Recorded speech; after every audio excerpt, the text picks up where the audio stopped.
दोस्तों आज के इस वीडियो में हम लोग जानेंगे कि 1 डिसमिल ज़मीन कितना लंबाई और कितना चौड़ाई होता है। इसको देखिए हम लोग बिल्कुल आसानी से समझेंगे। जैसे देखिए मान लेते हैं कि यह 1 डिसमिल ज़मीन का प्लॉट है। तो देखिए मैं आपको इस वीडियो में एक ज़मीन की मापी देता हूँ। इसको मान लेते हैं लंबाई। अगर देखिए आप लंबाई लेते हैं 30 फीट, तो देखिए आपको चौड़ाई लेना होगा 14.5 फीट। एग्जैक्ट मान की बात करें तो यह होता है 14.52 फीट। यानी देखिए 30 फीट लंबाई और 14.5 फीट चौड़ाई का अगर कोई भी प्लॉट है तो वह ज़मीन 1 डिसमिल होता है।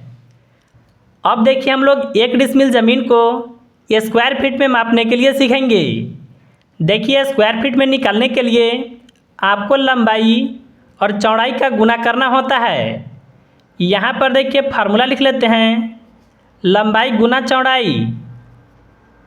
लंबाई देखिए दिया हुआ है 30 फीट और यहाँ पर देखिए चौड़ाई है 14.5 फीट। अब देखिए हम लोग इन दोनों संख्याओं का गुना करेंगे। अगर देखिए आप इन दोनों संख्याओं का गुना करते हैं तो आपका आएगा 435.6। यानी देखिए 1 डिसमिल ज़मीन जो होता है वह होता है 435.6 स्क्वायर फीट। अब देखिए आपके मन में सवाल होगा कि अगर देखिए ज़मीन की लंबाई 30 फीट नहीं है, मान लीजिए कि 40 फीट है, तो चौड़ाई को हम लोग कैसे निकालेंगे। तो देखिए इसको निकालने के लिए 1 डिसमिल में जितना भी स्क्वायर फीट होता है इसको आप सबसे पहले लिखिए, यानी 435.6 को।